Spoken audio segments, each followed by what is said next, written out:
All right. Good afternoon. This is Mike Dane with MLS Technology again.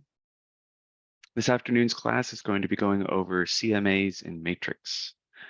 Just as a reminder of how this works with the MLS webinars, everybody's going to be starting on mute by default.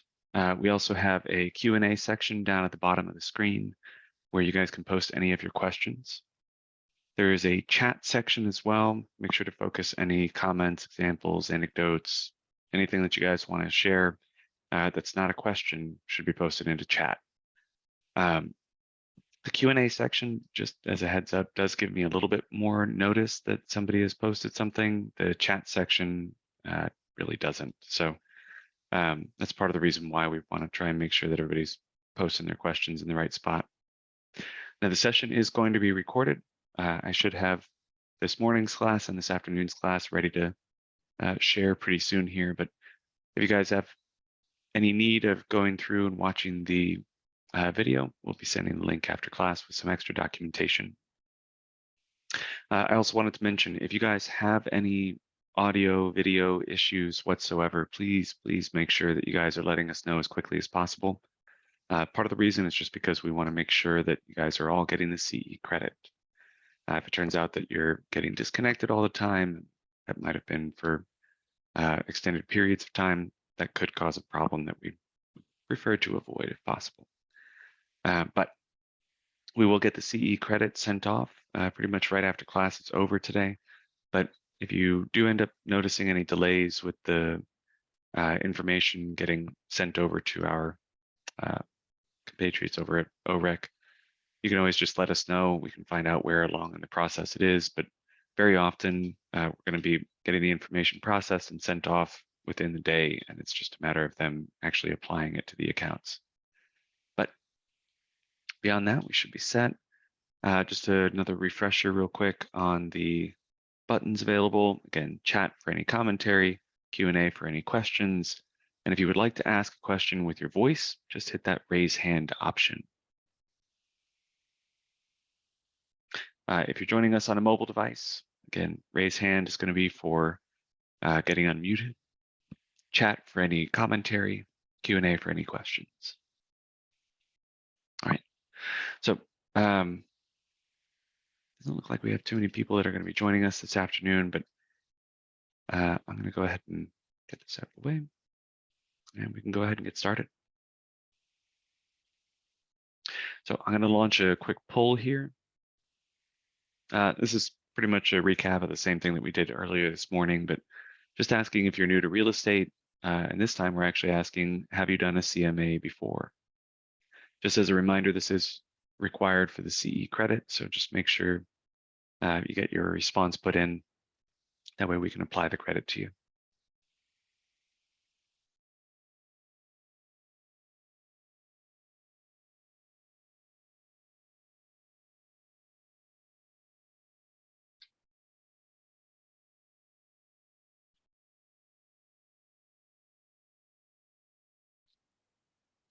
I'm gonna leave it running for just another second here.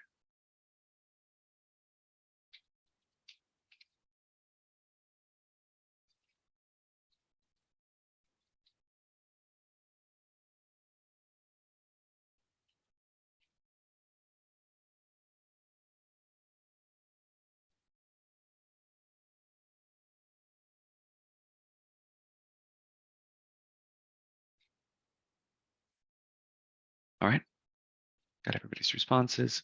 So it looks like got a couple people who are new to real estate, but we also have some people that are not. But actually, the majority of you guys have not created a CMA before. So this is good news, actually. That means you guys won't have any bad habits to break. So we're going to go ahead and get started then. So the basics of the CMAs boil down to this. A CMA is actually what's referred to as a comparative market analysis. What this is actually going to provide to us is just that we're going to be finding the comparable properties in an area, so the market in this case, and then analyzing what the value is of those properties. Oftentimes this is going to be put through effectively a point of relation. Like we want to have a subject property that we're interested in what the value is, and then subsequently we go through the process of finding what the similar properties in the area are, the comparables, and analyze the value of those in order to get a total of the value that we are interested in. I did want to clarify. Of course, it's going to pop up on the wrong screen. There it goes. I did want to clarify just a couple things here. So when you guys are first starting off with this process, oftentimes the focus really does boil down to preparing things for the sellers. Now, this is a tool that you guys can use for any variety of different clients that you guys are working with. For buyers, this actually could be pretty valuable if you guys are trying to put together an offer. Maybe the seller is asking for too much money, or you guys want to make sure that your offer is competitive because there's other properties in the area that are selling for more. So you guys are trying to ensure that the offer that you're creating is the one that gets accepted. There's a variety of different reasons for them. So don't necessarily just limit yourself in how you're perceiving the CMAs. They could be used for a huge amount of different utilities. All right. So the perspective that we're going to be giving today is going to, again, boil down to just working with a seller, just because this is, again, the most common issue that or the common use of the CMAs. The very first thing that we would recommend for you guys to do is actually open up the tax records. Now, oftentimes, if you guys are working with a seller and you guys have not gotten to the point that you got a listing agreement or even started talking about pricing, the first thing that you need to make sure of is that you guys are actually talking to the right person. So we need to make sure that we're talking to the owner, of course, but also pulling up the tax records will allow us to find out all the specifications of the property as it stands in the tax records. Now, whether or not that's accurate or not, we're going to have to discuss with the seller, but this is a good place to start. So in the past, we used to require people to go into Relist in order for them to be able to track down any of the tax record information. You'd have to do a bunch of searching in here and make sure that you find the right property, et cetera, et cetera. Over the years, CoreLogic has started to ingratiate a lot of the features and functions of Relist back into Matrix. And that's actually been done in its entirety under the search function, under the public record search. You have now got all of the access that you would need to the tax record information in here, as well as all the search functions that you would find if you went back into Relist. You can search for multiple addresses. You can change which county you're working in. And if you're trying to find the specific properties in an area, you can actually go in here to the additional fields section and try and search for other elements of the property's data. So for instance, in this case, I've actually added in the zoning information so that I could find a specific property. So what I would recommend doing for you guys is actually getting in here, find the property address of the individual that you're going to be working with, and double check to make sure that this is in fact actually the right person that you're wanting to work with, or that can sign the paperwork and do everything else. So I'm going to just pull up a example property for now. I've got just a couple pieces of information that I've put in here, and already I've got my one match, indicating that I've already got pretty much exactly what I needed. If this does require a little bit more finesse, you guys can always go through and make sure to add in a pre-directional, post-directional, what the type of the street is, try and make sure that you guys are working in the right county, et cetera, et cetera. But since I already got my one match, I'm actually good to go. I'll head into my results. And just like we would normally be seeing if we were trying to find a listing, over on the far left side of the screen, there's going to be a number associated with the remainder of the data. This tax parcel number is going to effectively act as the exact same thing as a listing number. If I want to see the information about this particular property, click on the listing number, or in this case, the tax parcel. When we start reviewing this information, the very first thing that it gives us at the top is going to be our owners. So for instance, Chris and his wife, Sean, in this case, unusual name for a girl, but they are the owners. If it was not them that I was talking to, maybe it was a kid of theirs or whatever the case may be, we may end up having to double check to see if they have power of attorney, blah, blah, blah, blah, blah, all the other stuff that you guys would have to check in order to start the contract. But I can find that information out right up here at the top. I'm also going to be able to see the specifications of the property down here in the characteristics section. So what the square footage is, if there's multiple buildings, how many bedrooms and bathrooms, except for whenever you pull up something in Tulsa County, because Tulsa County, for whatever dumb reason, doesn't keep track of bedrooms. But up here towards the top, we also have a couple extra tabs. Now, this is going to be similar to how the listing information is laid out when you guys are looking at a listing, except instead it's the listing over here and then taxes next. With this, it's actually going to show us our last listing. So when I click on this, I can see the immediate last listings details, including all the way down here at the bottom, who it was that listed it, who it was that sold it, all that other stuff. That looks like a similar name. Anyway, we've also got all of the photos, the history of the property, not just one listing, but all of the listings, as well as any of the sales history. So some of these might have actually occurred off of the MLS. And then also we get to see the mortgage history as well. So our parcel map is also going to give you guys a good indication of the satellite imagery, giving you some context for where it is, especially in this case, the proximity to the river.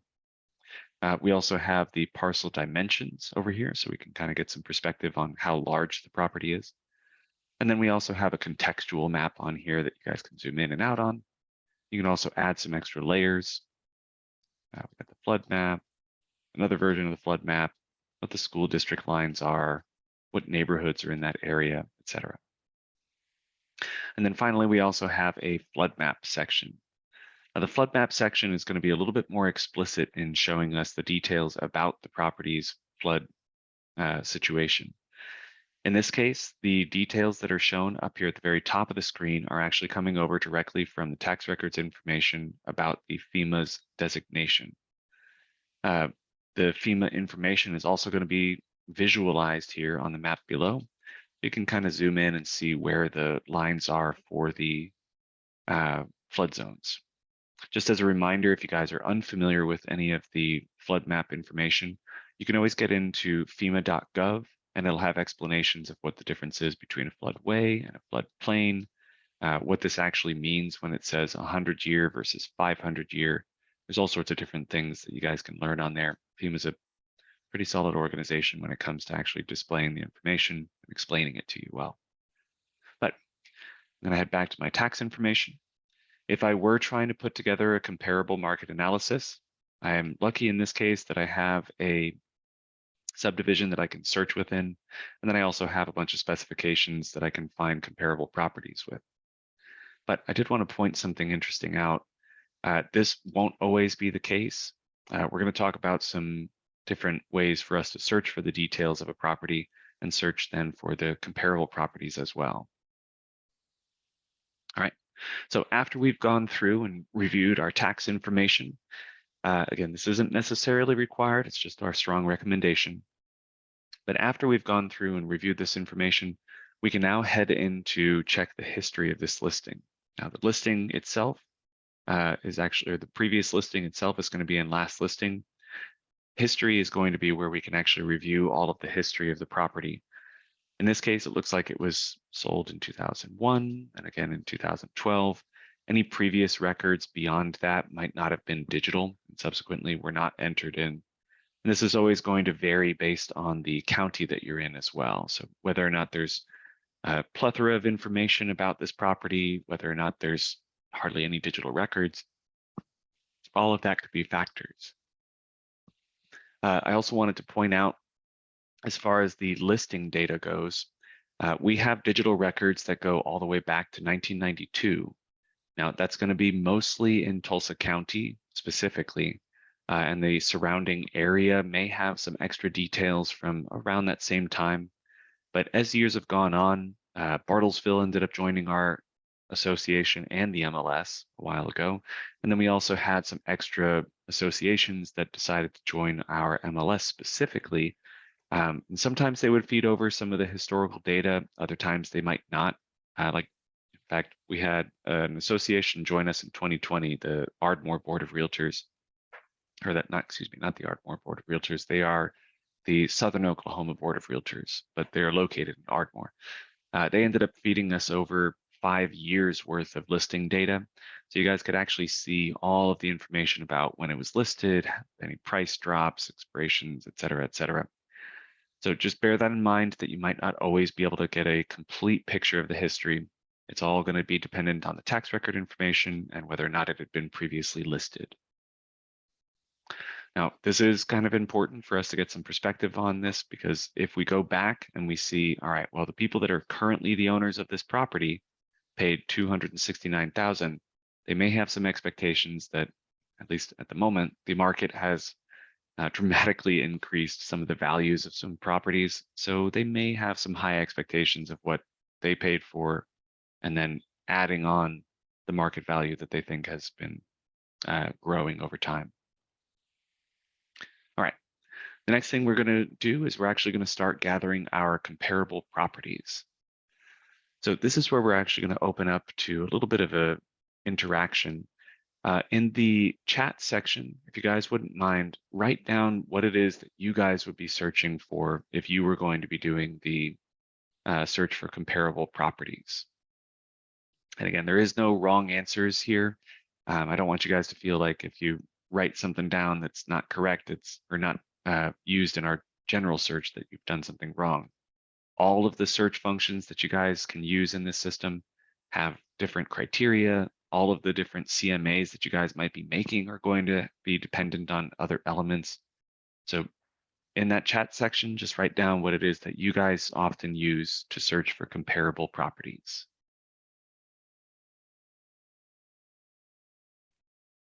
I'll go quiet for a second here so you guys can add that information in there.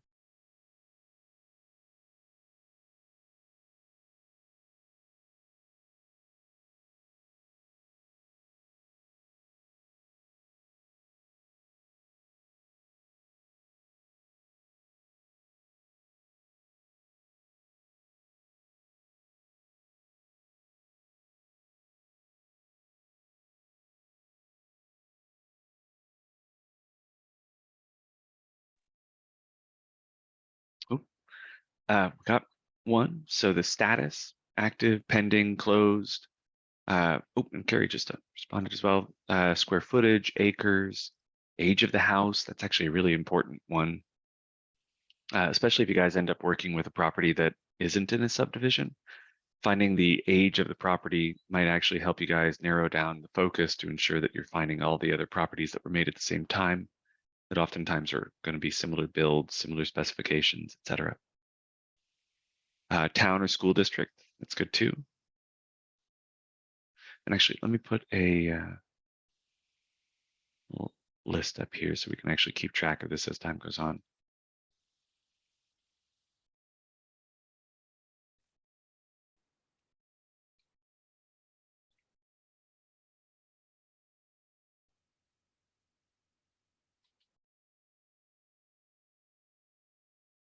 Number of bed and baths, sure. Yeah, so far this is all really good stuff. Just so you guys have some extra perspective on what other people have been mentioning, I don't necessarily recommend this, but we have had people mention that they might use the price to search. Your build is another common one, whether or not there's a pool. Sometimes the subtype is actually an important one to try and search by. So for instance, if it's a house, condo, townhome, factory built, whatever the case may be. But let's actually, I mean, this is already a pretty sizable list. Let's go ahead and run with these.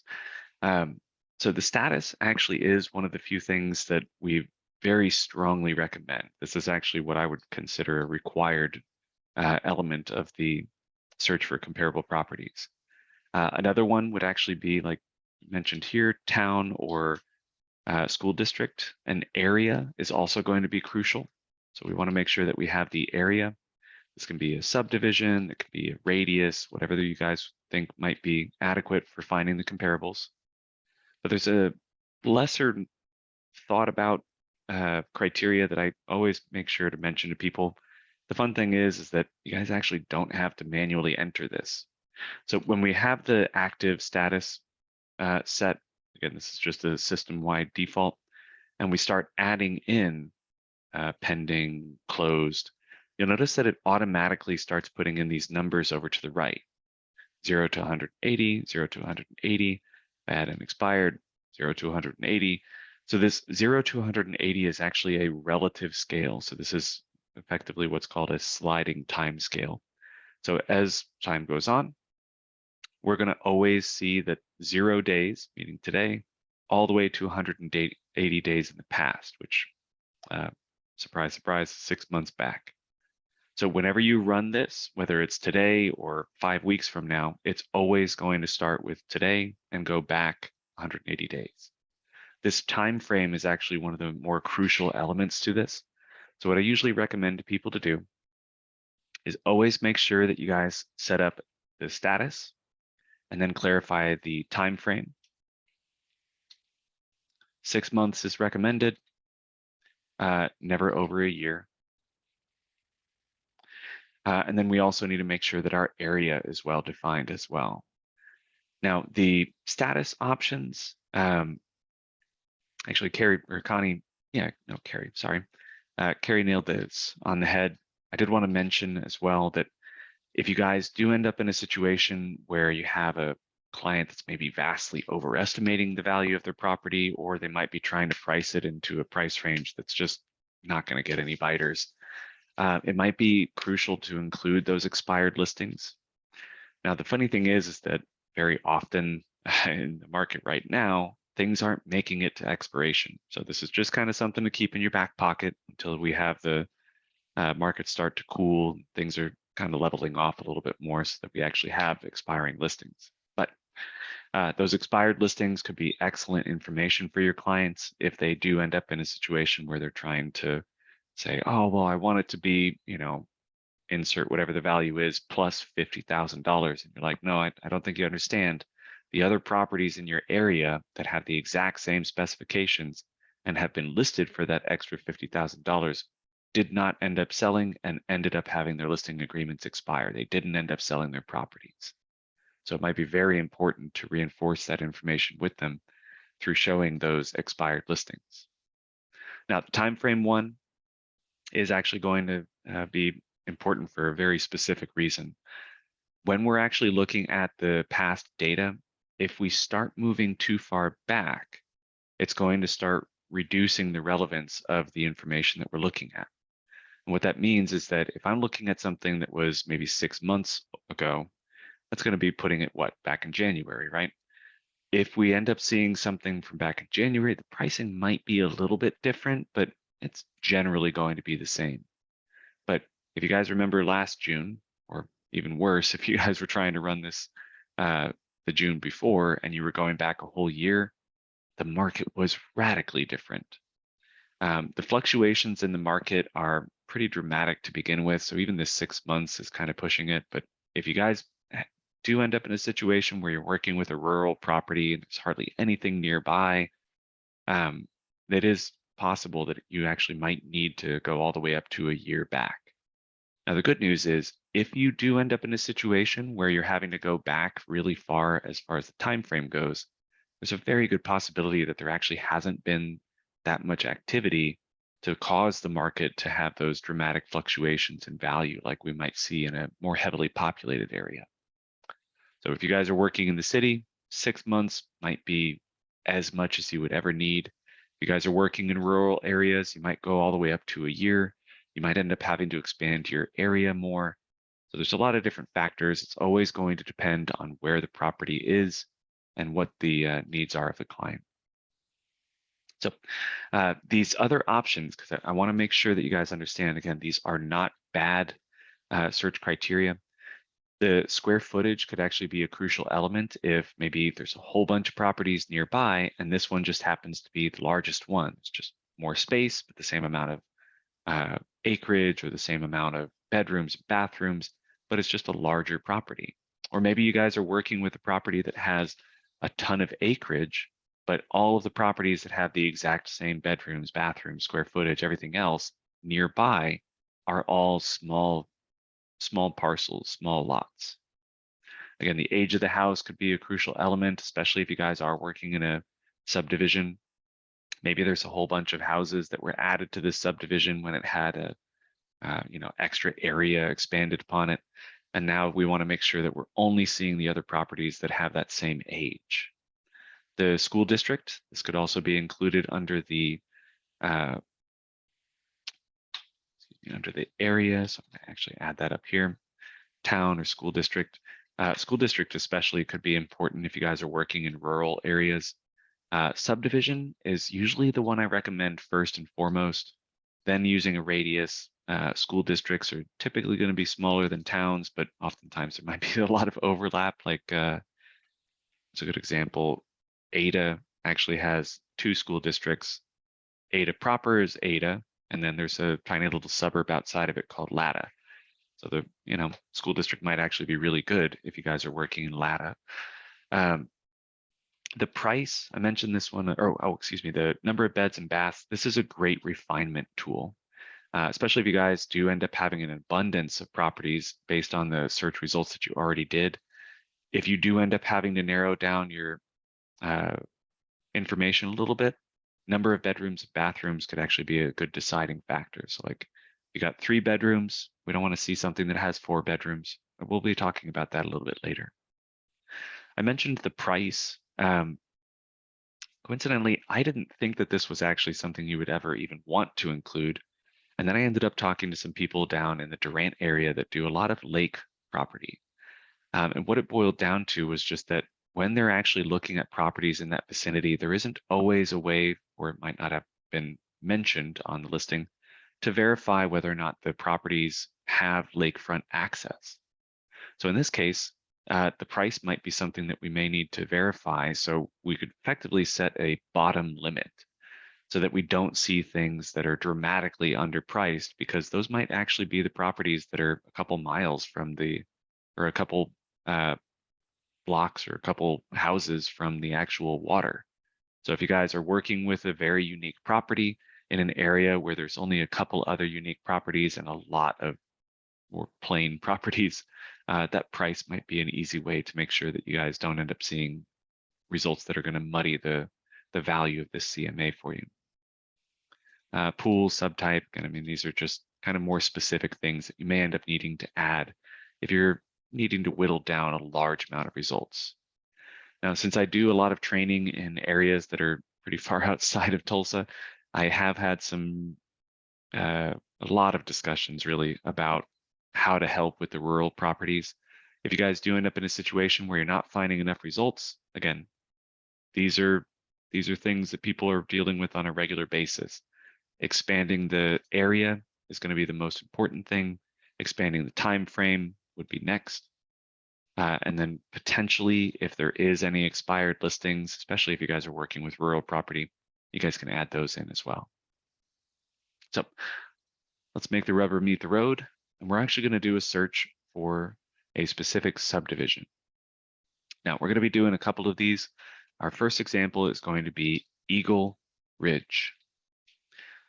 Now, what I'm going to be doing is, this is a heavily populated area, so I should have a decent amount of examples. So even before I've narrowed down where I'm actually searching, I've just got the subdivision put in. I've already got 13 matches. Now, I've added in this subdivision by putting an asterisk at the beginning and the end. Just as a reminder, these are what's called a wildcard search. Wildcard search. And so putting it at the beginning ignores anything before the word eagle. Putting one at the end ignores anything after ridge. And so this is going to allow us to effectively make sure that if this was the Eagle Ridge Estates or Eagle Ridge, resub 12 or whatever the case may be, you're going to not have to worry about that. But what this does open us up to is the idea that maybe we're going to find things that we aren't looking for. So I'm going to head to my map here just to illustrate this point. And as you can see, there's actually Eagle Ridge in McAllister, apparently one over in Sand Springs. And then the one that I was actually looking for is over here in an area it's called New Tulsa. So this is the actual area I was interested in.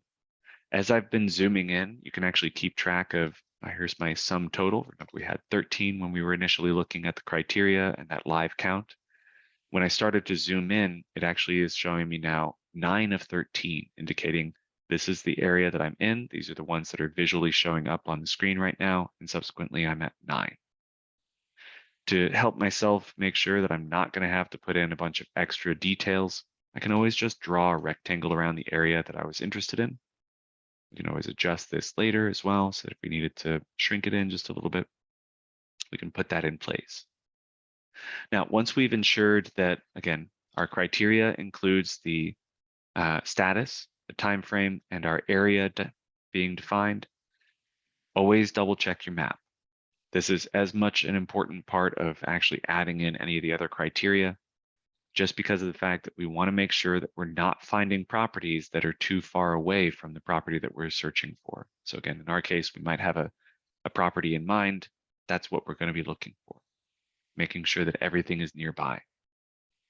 Once we've gotten all of these, we can head into our results. As I mentioned, this is where the rubber meets the road. We've got a whole bunch of listings. Just as a side note for some context, it was pretty rare to see things going too far over 200,000 when we first started teaching this class, because I've been using the same subdivisions because there's consistently properties in those areas that are for sale. This is wild to see these effectively a 50+% increase in the values of these properties. But you guys are pretty aware of that yourself, I'm certain, but it's just been really fun watching these numbers just go crazy over the last couple of years. Anyway, now that we've got our results, this is going to be my last opportunity to make sure that I'm only going to be including the results that I want. Again, if you do end up in a situation where you want to make sure that we don't include things that are not going to be relevant, that's when we start getting into these extra options. Again, making sure that we're only including houses or making sure that the square footage isn't too different. So like in this case, we got some that are over 2,000, some that are well over 2,000, and we got one that's 1,500, 1,500, 1,700, 1,600. So these are pretty wide variance in size. I might want to verify again what the size is of my subject property to make sure that these aren't too much larger or too much smaller. And again, same thing goes for the bedrooms, bathrooms. If I only wanted to see the properties that had 3 bedrooms, that in there,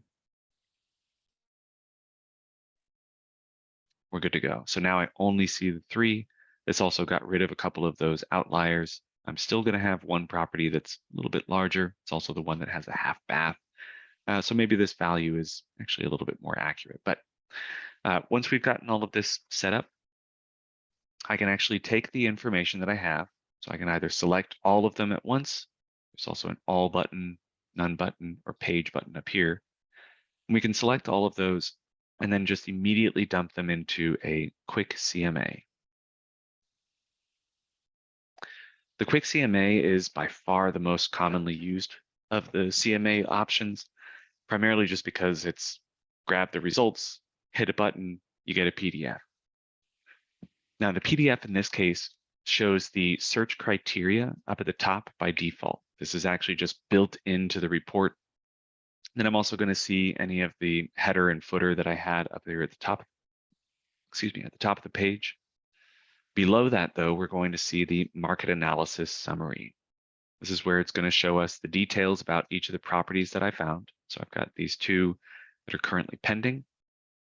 I can see their square footage, their bedroom count, half bath, full bath, garage, full bath, half bath, there we go.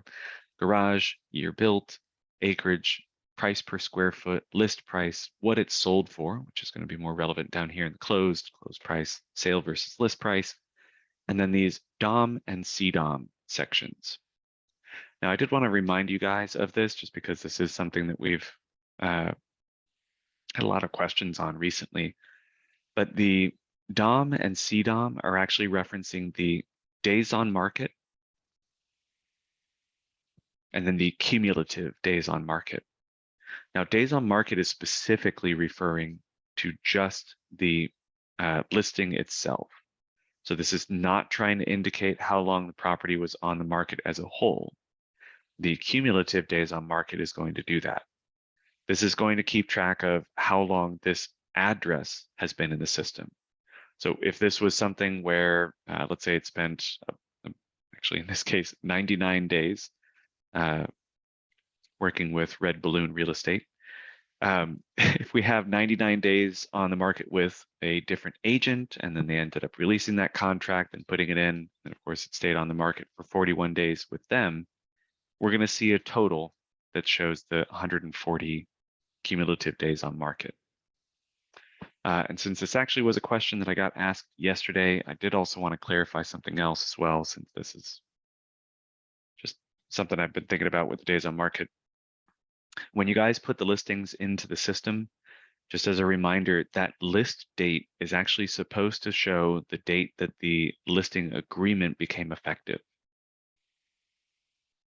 That means that if you guys end up having a listing agreement that goes into effect on the 24th, but then you don't end up putting in the listing until the 27th, you may end up noticing that the days on market already has a number, even though you just made it active. But that is actually an accurate representation of how long it was on the market, even if you did end up fudging, the 1 business day rule by putting it in or getting the listing agreement on Friday and then not putting it in until Monday. So after we get through all of the details about the properties themselves, you'll notice that each section, so pending, closed, each section has a min, max, average, and median. At the very bottom of the CMA reports, in this case on a separate page, we see the total listings showing an average for all and a median for all.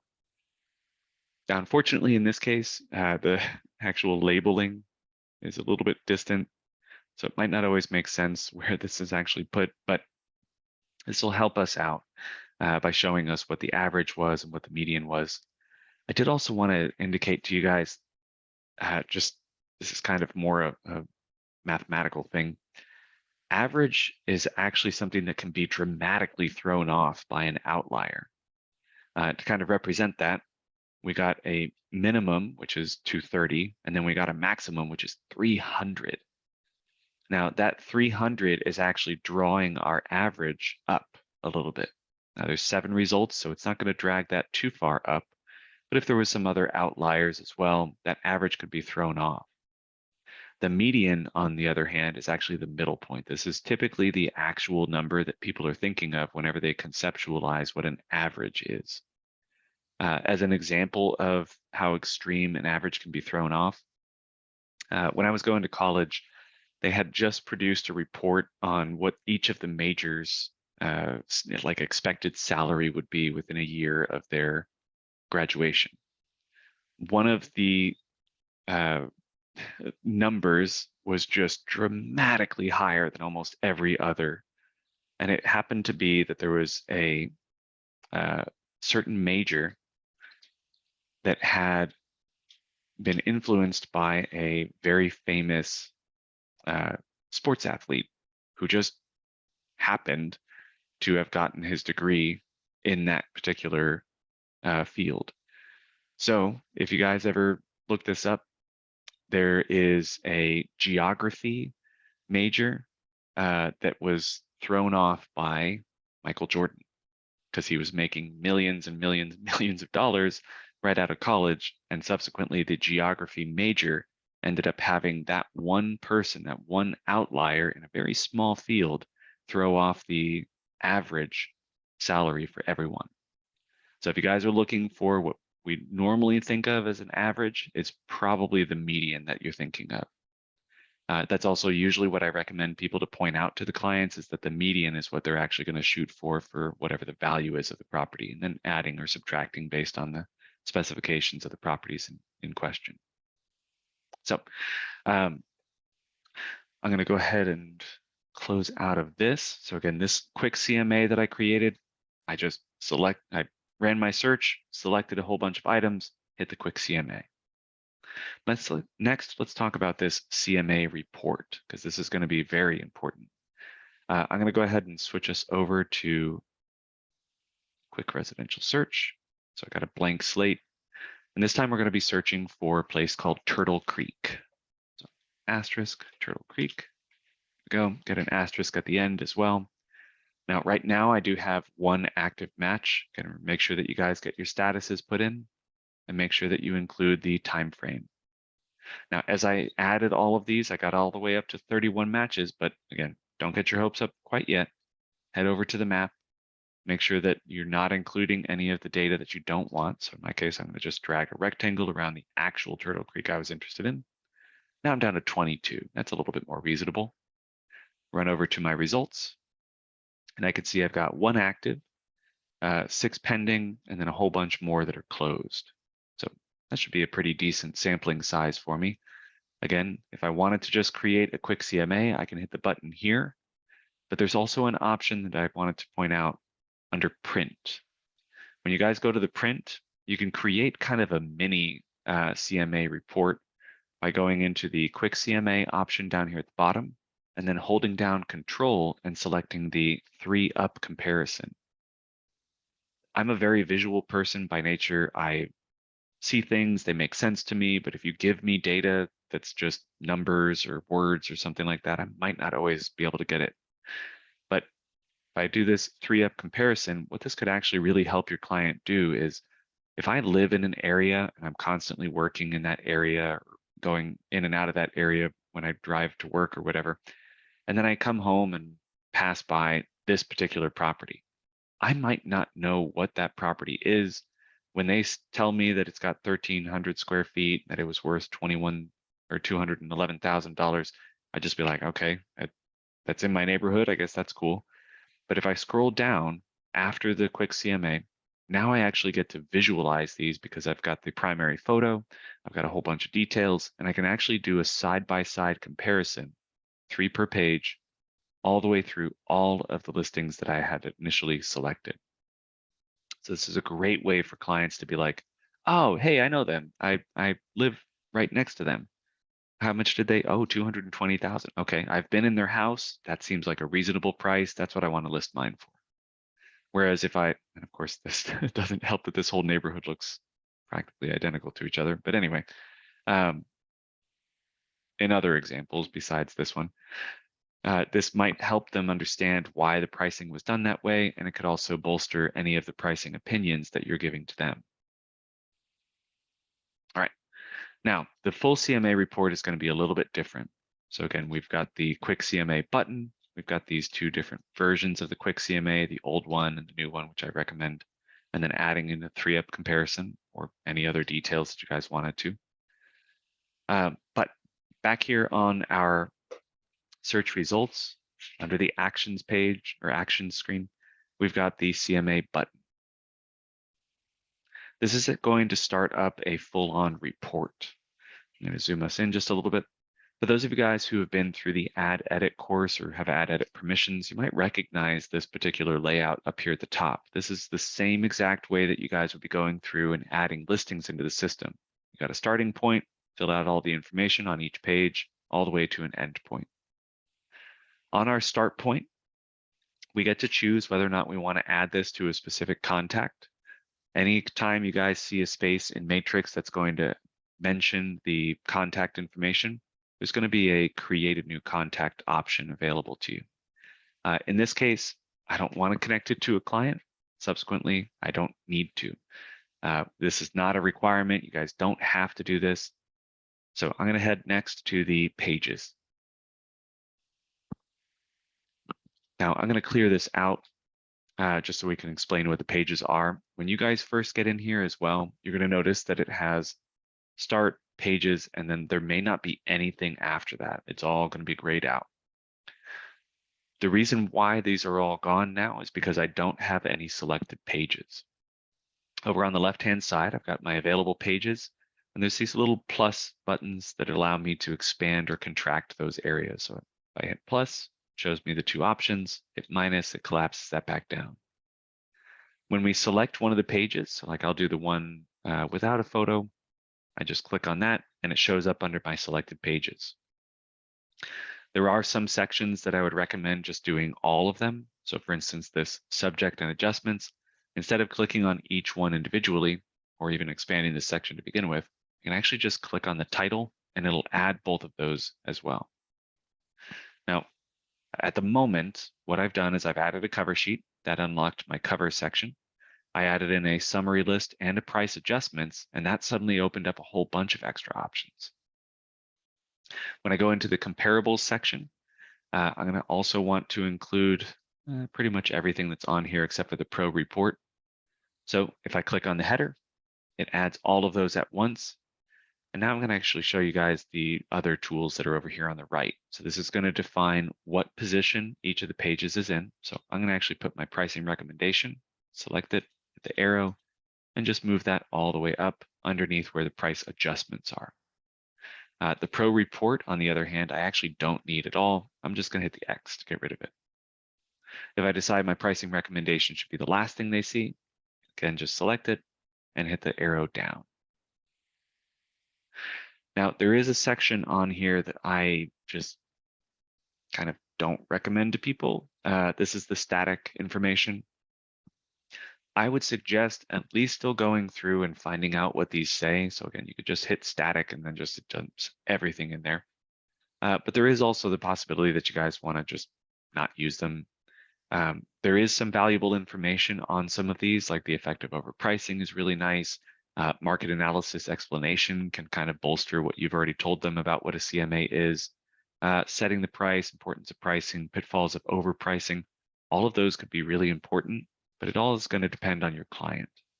Now, this my guarantee to you one, I didn't write this. I don't want to use whatever the text is that they put in there, so I can just ignore that one entirely. And then finally, we have a map section, which is literally just one item. So you can just always ignore the little plus, hit the map, done. Now that I've added that on there, I'm going to move that up because I think that's one of the first things people should see. And I'm going to scroll down here now.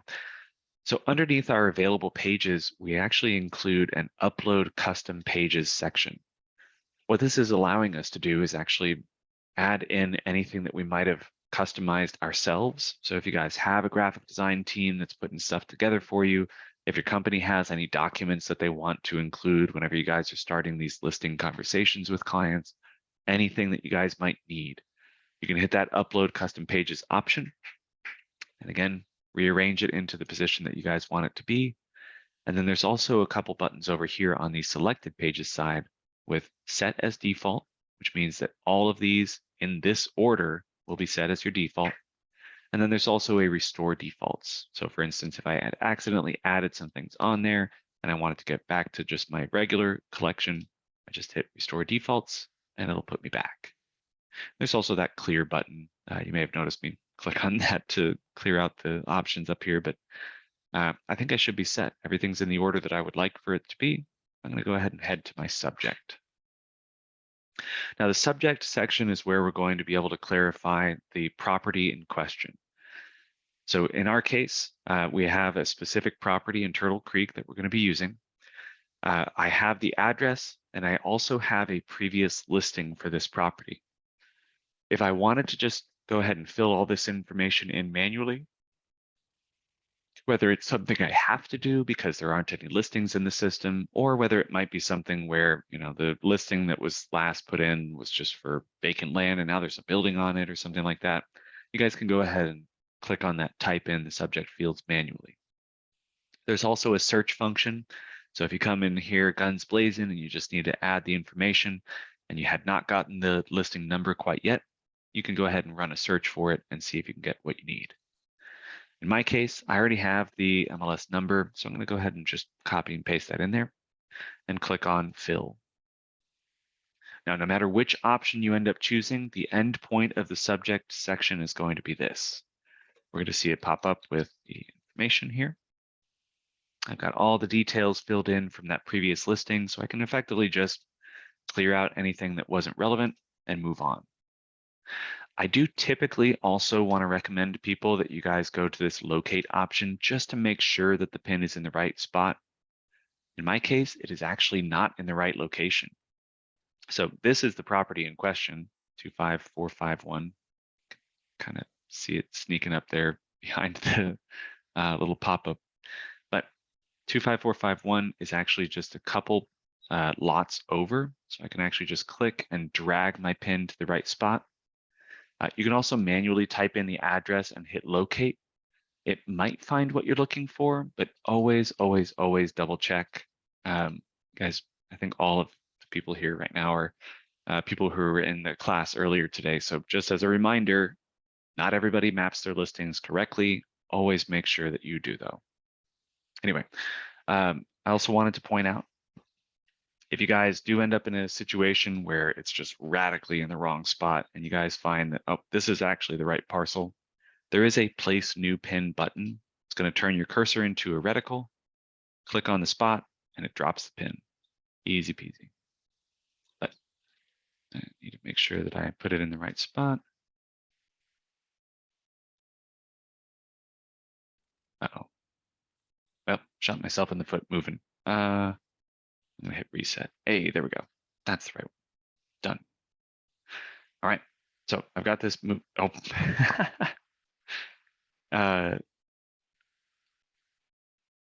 Just a funny side note.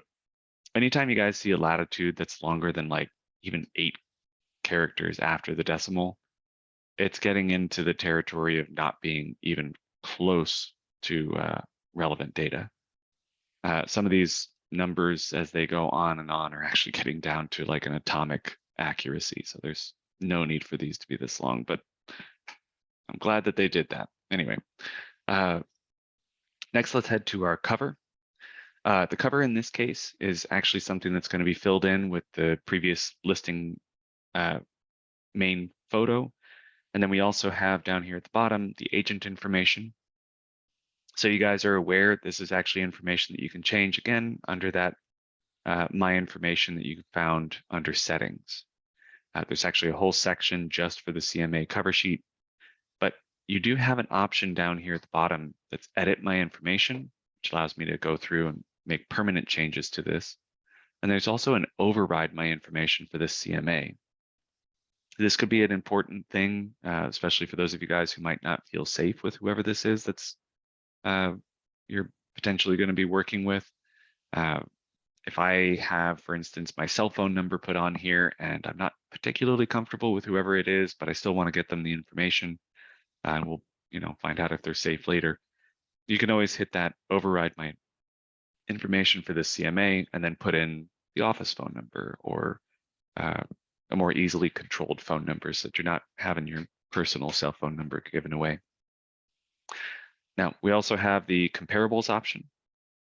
This is where we get to go through and one last time make sure that we have only the properties that we want to show the client.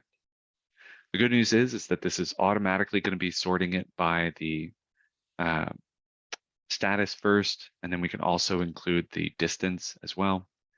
I would suggest that you guys typically have everything sorted by the distance anyway, just because, again, this is going to define how relevant this particular property is. If you guys end up having to do a radius search, it's especially important.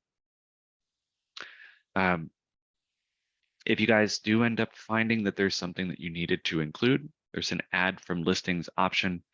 You'll go ahead and run the search again, make sure that you get all of the properties that you were hoping to find, and then you can add those back on here. There's also an add from cart option.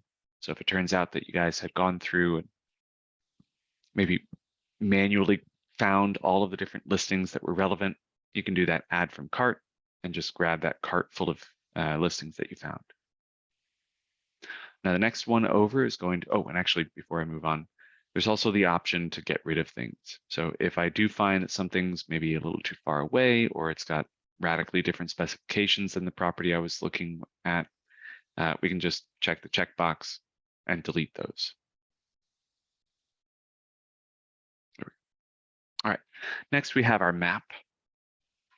The map is actually something that's going to immediately be defined. They don't require any assistance at all. It's just going to put all the dots from the listings that were found and then allow you guys to see the location of your subject property in relation to the rest of those properties. On the adjustments page, this is, at least in my opinion, probably the most complicated of all of the information that's on the CMA sheet.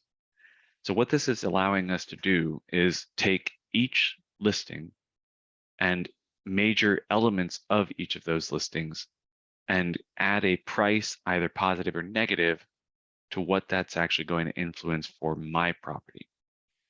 So what this means is that if I see that there's a bunch of these properties that have 4 bedrooms, for instance, so I see all the properties that have 4 bedrooms, I'm going to want to make sure that these 4-bedroom properties have a deduction on their value based on the fact that I see that they have an extra element on them. So in this case, I might determine that an extra bedroom is actually worth $10,000. I can add that to all of the ones that have 4 bedrooms. Let's say that I wanted to see These little pages down here at the bottom are how you guys move this forward. And you can hold your cursor over these and it'll label it price per square foot, so on and so forth. It doesn't look like any of them have half baths or spare full baths. But we do see a bunch of these that have a square feet that's different than mine. So what you could do is, again, using your real estate expertise, this is not something that everybody's even trained on, but it's available if you like it. You can go through and say, all right, this has however many feet, 150 something feet less. So that's going to be $150 or $1,500 more. And then this one's going to be $1,480 or whatever. And then you get down to these ones down here. And of course, you're having to subtract $6,000, subtract $2,000, and so on. So again, this is something that's going to require a lot of expertise on your part and a lot of familiarity with the area that you guys are going to be working in. This isn't something that you have to do. This is not required. This is not something that you're going to need to finish before your client sees it. And in fact, if you guys don't want to use this function at all, you guys can go back to pages and you can get rid of this price adjustments option. So we can just clear that out of there with the little X. And then when we go back into our adjustments, none of this will be appearing anywhere. If you guys do end up wanting to whittle down even further into a more detailed view, you guys can go on a property by property basis and just make those changes within there. Anyway, on the final page, we have our pricing. This is where we're going to get our last opportunity to see what the comparable prices are versus the adjusted comparable prices. Since we did make an adjustment to the lowest valued property because of the specifications of it, I actually see that I've got an adjusted low price. My median price actually did not change. My average price is just a little bit different. And then of course, my high price is actually a little bit lower because again, I deducted some of the value based on the specifications of the property. The suggested list price area does have a character limit. Just make sure when you guys are going through here, again, this is just a recommendation, but it's a strong one. Put in a specific value. So like, let's say that I wanted this, whatever, 220,000. And then I'm also going to give them a range. Giving people a range is going to allow them to have some wiggle room. Having that extra wiggle room is going to make the conversation a little bit easier. If you guys just give them a definitive number, there is a chance that they might end up being like, well, no, it's definitely worth X or Y. It's just like, no, it's not. I have the evidence that it's not. But, you know, it is what it is. Some people are going to want to fight no matter what the number is that you guys provide to them. So either way, my strong recommendation is give them a solid number, the one that you actually recommend to them, and then give them some wiggle room as well, just so that they feel like you've made a very conscious decision. And then finally, we have our notes. This could be something that's just describing what the process is going to be next. It could be discussing why you ended up pricing it the way that you did. And this has 1,000 characters available on it. So you guys can go into really, really thorough detail.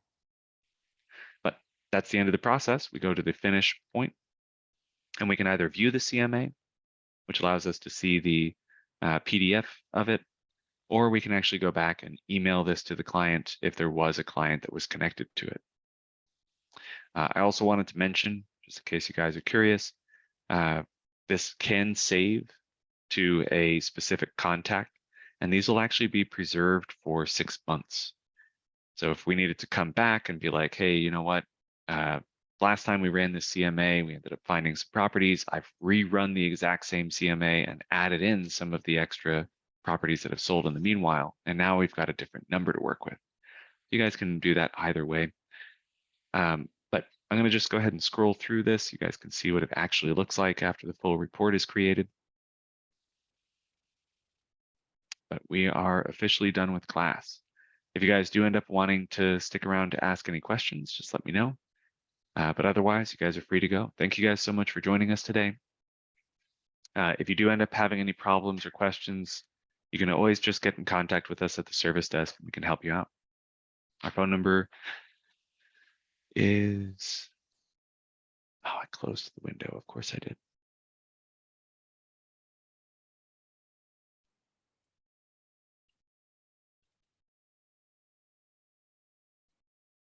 There we go. Okay.